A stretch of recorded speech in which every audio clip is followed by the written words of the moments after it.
There's a growing problem in Oklahoma affecting our children, our sisters, and our friends. Revenge porn is a problem thriving on isolation and secrecy and started only in the past few years. Channel 8's Maureen Wirtz is here with a look at why this activity grows when no one is talking about it. Maureen. Mark and Kristen, the problem is revenge porn. And experts say the majority of victims are women under the age of 30, and half of them have considered or attempted suicide while dealing with the shame and suffering in silence. But tonight, we give one victim a voice.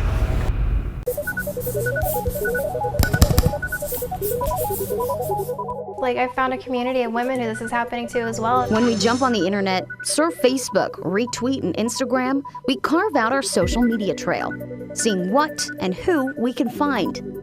But for Heaven, instead of a funny panda clip or an Adele cover, she's looking for pictures of herself. In my bed at night, searching, trying to find more pictures, more websites, just to see where all I am.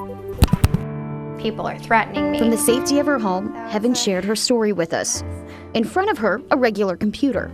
But to Heaven, it's a gateway to something much darker. What goes through your mind is you're just it's almost blank. It's like staring at a train that's coming at you. It's like, this is still happening. This is bigger than me. I can't get away from it.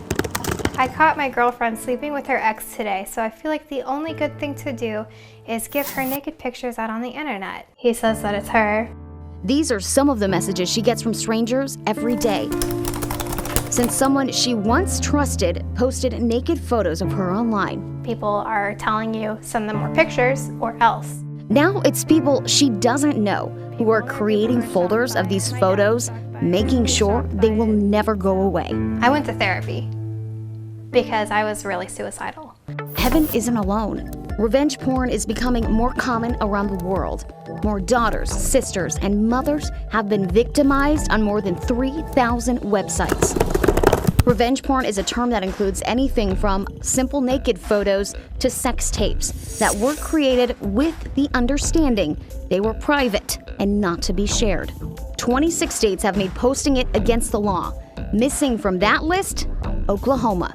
It's very concerning to see this kind of thing happen and to see the increase. Again, it's not that we're seeing a lot of this, but we're seeing more than we were before. Dr. Tony Wells says power and control are the driving forces behind the revenge porn appeal. Heaven experiencing that loss of control firsthand after receiving messages from people she didn't know. If you delete your Facebook, I will send this to everybody who you know. I'll send it to your parents. I'll upload your address online. I'm going to put you in danger. Those threats weighing on Heaven for years, until she finally broke her silence and told her parents. At 8:25, supposedly a guy knocked on the door to wake a guy up from a house fire. I said he knocked him up. Keith Taylor has been on Good Morning Oklahoma for 10 years. Each day, he's reporting the news, informing viewers, telling jokes, and making people laugh. But helping his daughter was something different. She came withdrawn and sullen and moody, and having older girls just assumed that may have been part of the growing up process. And when Heaven finally talked, it was hard to hear. It was hard to hear, but at the same time, it was like, she's okay. And then you see how strong she is, or is.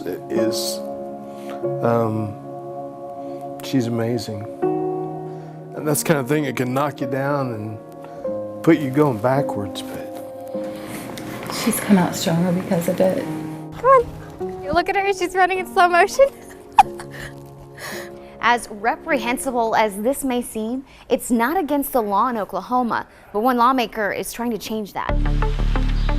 Senator David Holt is a Republican state senator from Oklahoma City, and on his desk, a bill that could change everything for people like Heaven. We do a lot of things, unfortunately, in Oklahoma, historically, to disrespect women. SB 1257 would make it a crime for people to post revenge porn.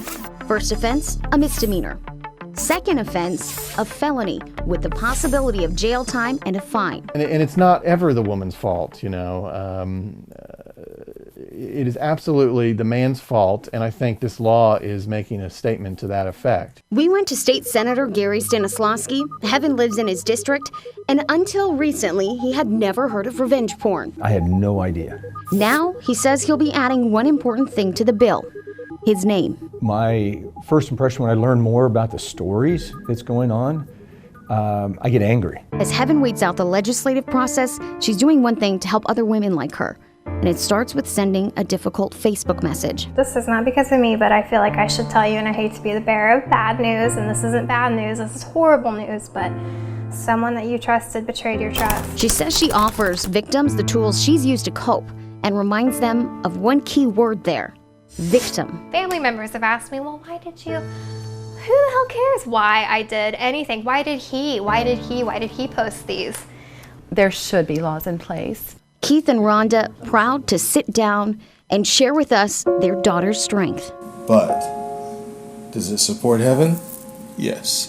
Does it let her know that we love her and we back her in whatever she does and we're always willing to stand behind her? Yes. Does it mean that whatever she wants to do, do we support her? Yes. We always will support her. We'll always be there. And it doesn't matter who you are, Yeah. it can happen. I'm proud of my story, and it's mine and it's my body. And no one's gonna use it against me, ever. No, ma'am. For the first time in a while, Heaven is smiling. And she's happy. She's got a whole list of reasons why.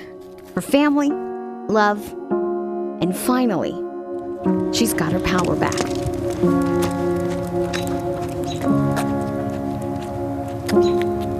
In most cases of revenge porn, the first step would be filing a takedown notice under the Digital Millennium Copyright Act. And if the websites don't take the photos down, the next step would be suing for copyright infringement. So what's next for the Senate bill that you mentioned? Kristen, right now it's in the Judiciary Committee, so it's just in the beginning stages. But what you can do to show your support is contact your representative and let them know your thoughts on the bill. Now, we've made that so easy for you all. We've got it all up on our website and all the links that you'll need. Thank you very much, and thank you to Heaven for sharing her story as well. What a story. Yeah, thanks. If you are a victim of revenge porn, we want you to know you're not alone. Right now, we have 2 counselors from the YWCA. They're ready to take your phone calls if you have any questions, need any help, or just need someone to listen. Phone numbers 918-445-5174 or toll free 1-800-615-5885. Tonight, we showed you what it's like to be a victim of revenge porn.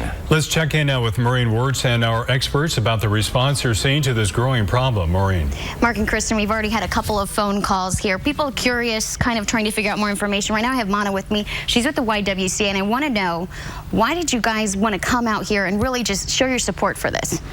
Well, we're really passionate about this issue, which some people call revenge porn, some people call non-consensual porn. We really think of it as being digital rape. And it's really an exercise of power to publicly humiliate women. And as an organization that's dedicated to empowering women, we really want to be out here to show that we support women, that we support this legislation, both Senator Holt and Senator Pittman's bills. And we really hope that people contact their legislators and let them know how important this is. Absolutely, and I think we had talked about it a lot in a story that people don't really want to talk about this, and that's why we wanted to provide this phone bank too, because sometimes you might need to want to just call someone that you don't know and tell about your problem. Yeah, unfortunately, there's a lot of shame wrapped up in this issue, even though we know it is very common to share these kinds of images and videos between consenting, trusting adults with one another. It's something that we see more and more in the digital age, so it's not something we should be ashamed about, but in fact, we need to talk about it a whole lot more to really remove that stigma so that people can be empowered to do something about it. Perfect. Well, thank you both so much for coming here, and this phone bank is open until 10:30 tonight. All right, thanks, Maureen.